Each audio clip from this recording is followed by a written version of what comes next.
Welcome to the Path to Better A1C. This is your host, Jenny Pena. I'm a national board certified health and wellness coach and diabetes prevention program lifestyle coach. And I come here every Friday with an episode covering a different area with actionable steps, give a little bit of color on the science behind these things so that you can start balancing your blood sugar, lowering your A1C, preventing diabetes, and reversing prediabetes. Now, today it's a very interesting podcast because we are going to cover these blood sugar hidden mistakes that you may be doing and the reason why your blood sugar will not stay stable even when you're eating healthy. And I experience that a lot with some of my clients. They're doing all these changes and they get their lab results. They're like, there's no change. Something is happening. What is happening? So, if you've ever felt that you're doing everything right, you're eating healthy, you're exercising, you're watching your carbs, and I covered that on the previous episode. If you have not listened, go back. But your blood sugar still won't stay stable. I hear this all the time. Clients are frustrated, they're confused, they think that cutting carbs altogether is the solution or eating whatever and put their hands up. And I get it because I was there too, right? But today I'm breaking down the biggest hidden mistakes that can cause your blood sugar spikes, even when you think you're making the right choices. Some of these might surprise you, but once you know what's going on, you can start making small changes that will lead to great improvements. And if you're ready to stop guessing and start seeing results, I'll tell you about a way we can work together at the end of this episode. So stick with me and let's dive right in. Now, let's talk about the sneaky things that can throw your blood sugar off balance. And some of these are food related, but others have nothing to do with what's on your plate. And this is the part that a lot of people miss. Some clients will put so much emphasis and focus on nutrition, and they forget that as individuals, you have different areas that impact your health and wellness. It's not just food. Food is a very important component, but it's not just food. So, cha cha cha chun. The first component, it's sleep. It's a very overlooked factor and it affects your blood sugar tremendously. Did you know that even one or two bad nights of sleep can actually affect how well your body uses insulin? This is why a lot of medical providers and service workers and people that have night shifts, they struggle with. This is why they struggle a little extra with weight loss. When you're sleep deprived, your body becomes less efficient at processing blood sugar. That's where insulin comes in. This means that even if you're eating well, your glucose levels might still be higher than what you expect. So if you're struggling with high blood sugar despite eating a healthy diet, take a closer look at your sleep habits. Aim for at least 7 to 9 hours of sleep. I know that's a lot.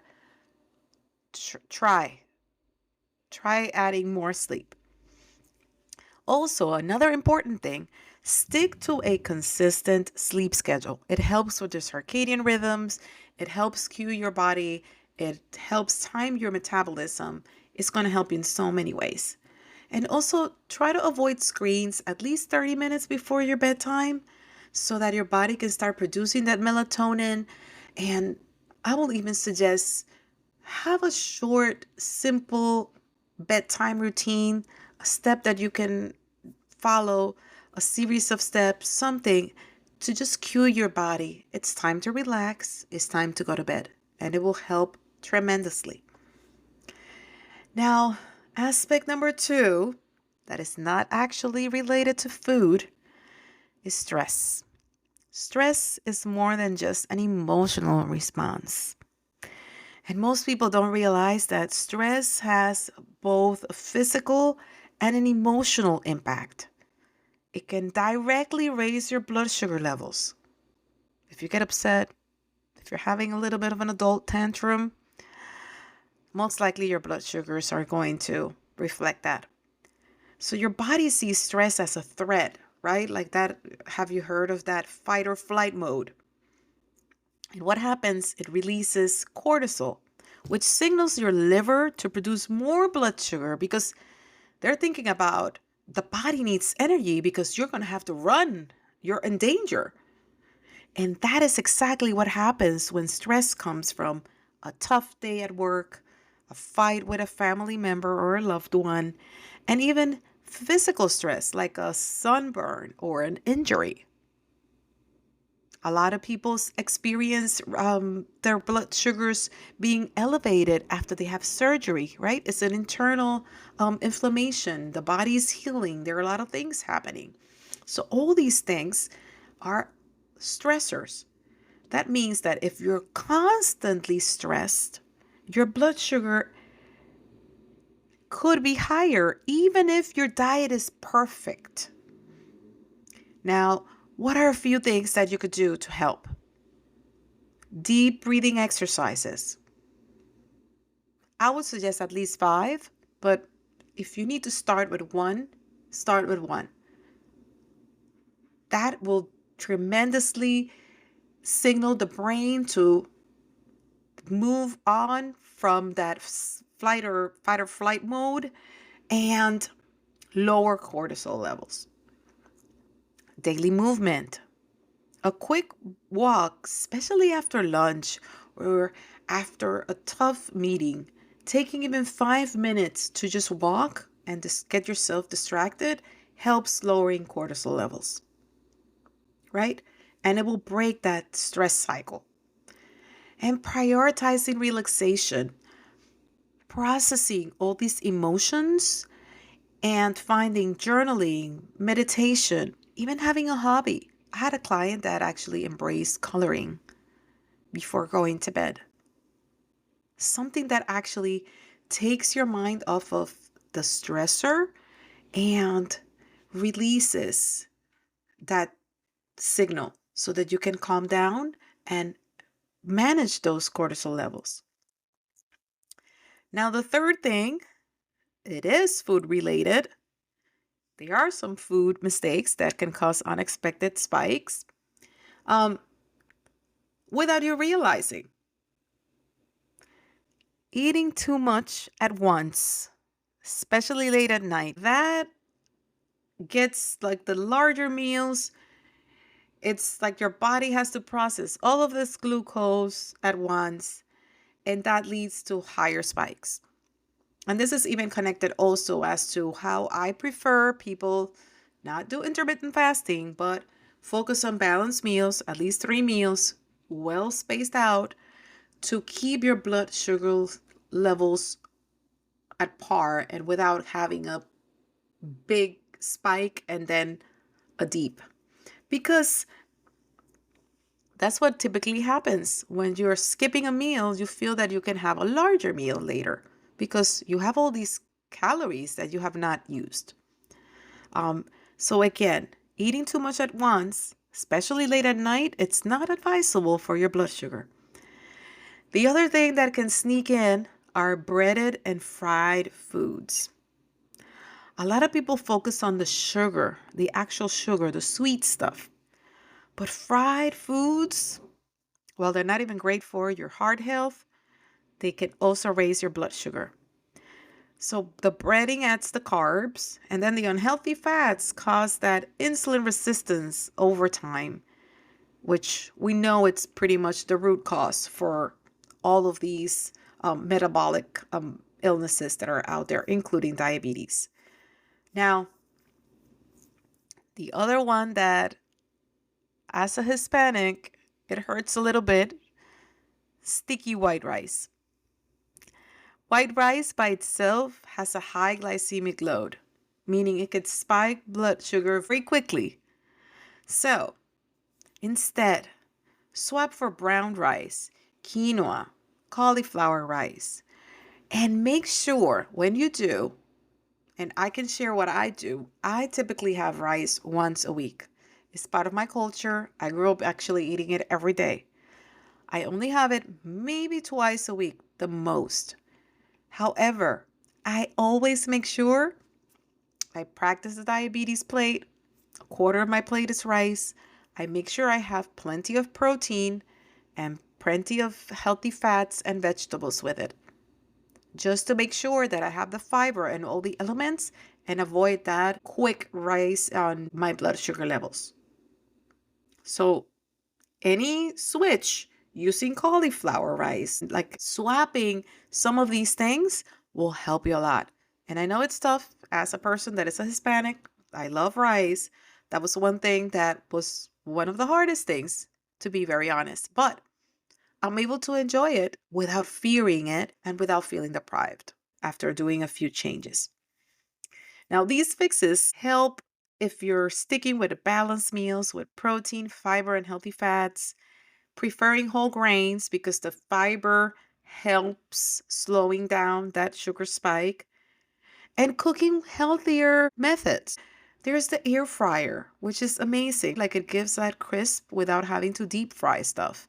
Baking, steaming, grilling, change the cooking methods. Look for spices and herbs that enhance flavor without having to add the extra saturated fats and other elements that are going to spike your blood sugar.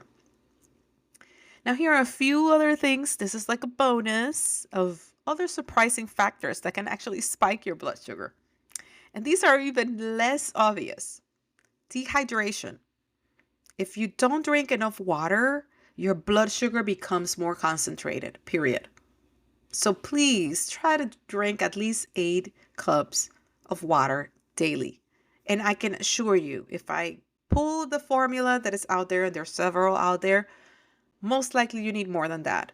But it's one of those universal things. Start with 8 glasses of water, please. Now, poor dental hygiene. Yes, you didn't see that one coming. Gum disease has been linked to higher blood sugar levels. So taking care of your oral health, making sure you go to the dentist twice a year, it's part of managing your blood sugar. Diabetes medications. You're probably thinking, what are you saying, Coach Jenny? Well, taking the wrong dose or missing a dose or stopping cold turkey can cause spikes. So always double check your prescription. Always talk to your doctor if you're not sure, and do not stop medication on your own. Speak to your provider. Now, the other thing that I'm strongly against is artificial sweeteners. There's some research out there that suggests that it might still raise your blood sugar levels, that there's some people that are still sensitive, but my point is more about how it is still training your palate to seek those sweet profile foods. Go for natural sources of sugar. And again, we're not even going to get into all the theories about how it can develop other illnesses and long-term effects and all of that. So prefer to have natural sources of sugar and stick to that guideline that I spoke at the previous episode of 25 grams of added sugar. If you need to put that in and count that in, do that. I tell my clients, I'd rather have you do that than stick to those artificial sweeteners. Then the other things that actually can impact is nasal sprays. It contains some chemicals that signals the liver to release more glucose. So if you use this often, check the ingredients. Now that you know what's causing the problem, now that we went over in detail, these are the things that will actually work. This is your summary. Get enough sleep. Aim for 7 to 9 hours per night and create a consistent bedtime routine. Exercise regularly. Even a 10-minute walk after meals can lower your blood sugar. Manage your stress. Find those tools that work for you.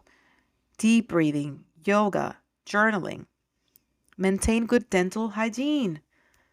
Brush and floss daily and get regular checkups.